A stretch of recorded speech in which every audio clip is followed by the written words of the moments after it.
Please be seated.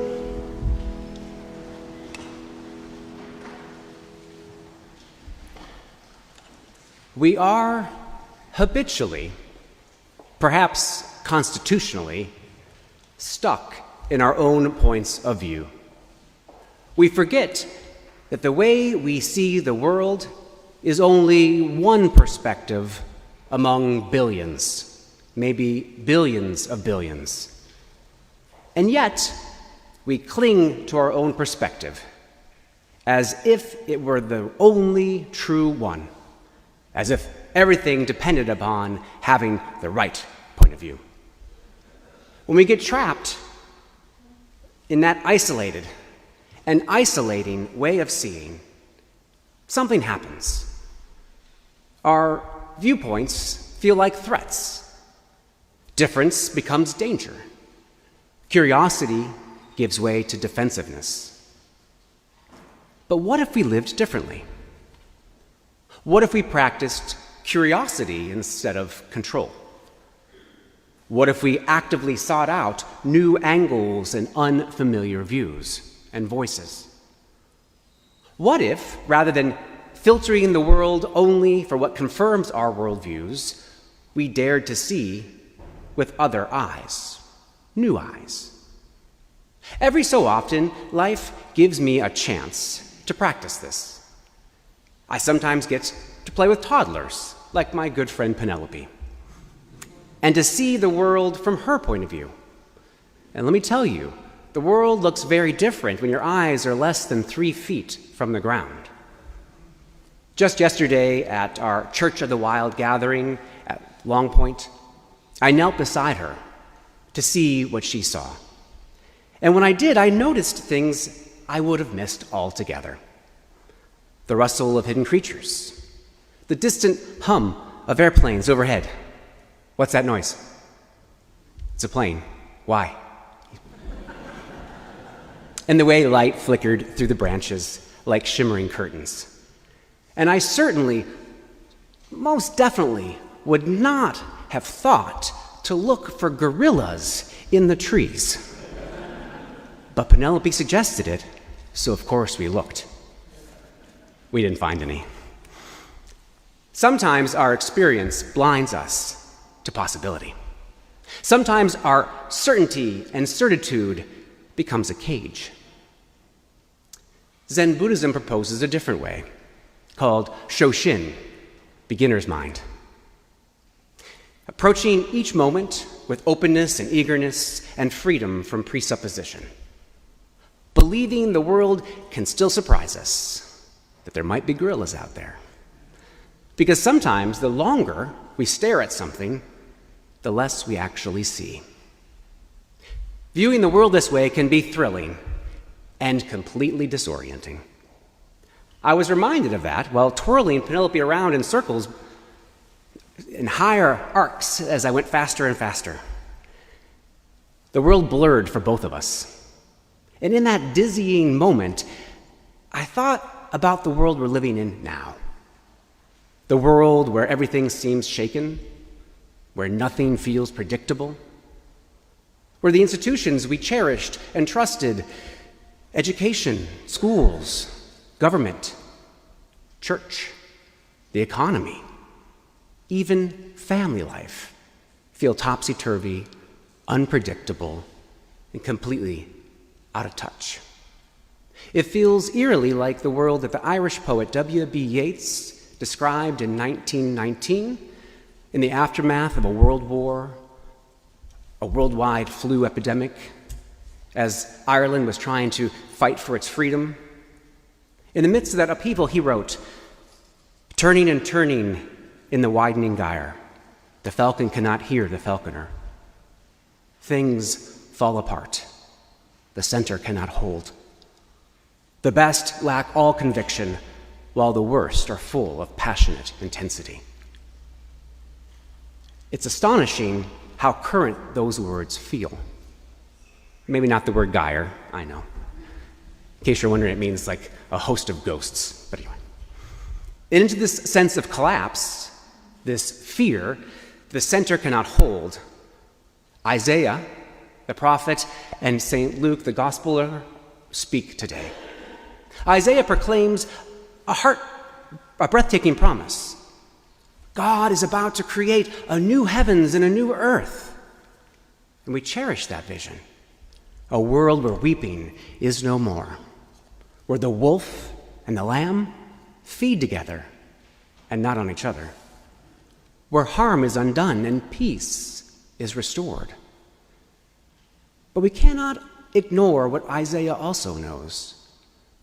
New creation emerges only through painful transition.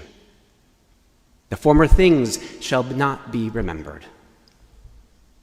Or in other words, the familiar will be left behind. The world will be upended on the way to its renewal. Our comfortable and predictable habits will be shaken and thrown off like a worn garment. That's also what Jesus is saying in the gospel. The disciples are gawking and marveling at the temple, its grandeur and its permanence. And Jesus interrupts them and says, "You know, the days are coming when not one stone will be left on top of another." He speaks of destruction, disasters, wars, insurrections, persecution. Not as threats, not as predictions to terrify, but as an acknowledgement that life is fragile and that institutions, even beloved ones, do fall. And here's the key. By the time Luke took pen to paper to write these words, the temple had already fallen. Jesus isn't forecasting or foreseeing the future at all. He's helping people make sense in the midst of the rubble. Because the truth is unavoidable. There is no life without being shaken. The question is never if things will fail or fall apart, but when. So the real question becomes, where do we turn when the stones fall? What perspective will sustain us? Where do we look when the center cannot hold? Herod built the temple to impress and to intimidate, a monument to power, his primarily. It was about permanence and control. But Jesus unmasks that illusion. Pulling back the veil, that is what apocalypse means. It's what Revelation means, to pull back the veil. The text we're hearing is often called the little apocalypse, the pulling back. So Jesus pulls back to show us the illusion that human institutions, no matter how mighty, how rich, how supposedly virtuous, are temporary. Governments, economies, churches, nations, systems, they all crack, they all crumble, they all fail. So we must ask ourselves, which stones are we treating as immovable this morning? What illusions of strength do you cling to? What do you trust more deeply than God? None of us would say that it's our money or our ability or our sense of community. But deep down, don't we act like that? Don't we only feel secure when we've got enough? Maybe only we feel secure when someone else doesn't have enough. We live in a moment when trust in institutions is evaporating. People feel instability in their very bones. We quietly whisper to our friends, "I'm not an alarmist or a conspiracy theorist, but have you noticed? Do you think? What if the economy? What about that?" We all find ourselves just trying to make sense of the moment amidst the rubble of our current moment. The anxiety is real. The gospel does not ask us to deny reality. It invites us to see differently, with beginner's mind, with toddler curiosity, with God's perspective. Jesus does not say that terrible things won't happen. He says they will. To those who love him, to me, to you, to all of us. But here comes the good news. Yes, we won't be spared from the brokenness of the world, but he tells us not to prepare a defense. Don't come up with a rationale. Stop telling stories. Why? Because over-preparation is all about fear. The belief that everything depends on us, that our cleverness will save us. We must secure our own safety. Instead, Jesus promises, I will give you the words and the wisdom that you need. And by your endurance, you will gain your very souls. This is not a call to brilliance, not a call to eloquence, not a call to the perfect strategy. This is not a meritocracy. This is a call to trust. Believe. Not a cognitive belief that assents to something, check, but rather a heart trust that says, I believe. I testify with all that I am and all that I have. It's those vows we make to our partners at the altar. It's those vows that outlive us when our partners die.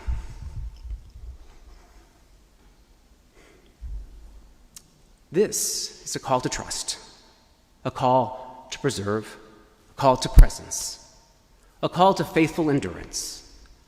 God doesn't ask us to be master defenders of the faith, only faithful witnesses to God's grace.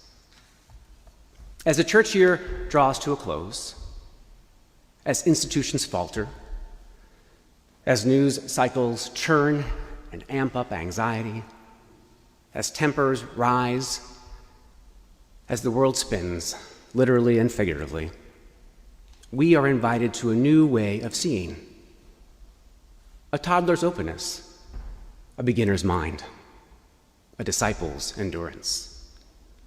We're invited to let God interrupt our certainty, our rigidity, and our illusions of control.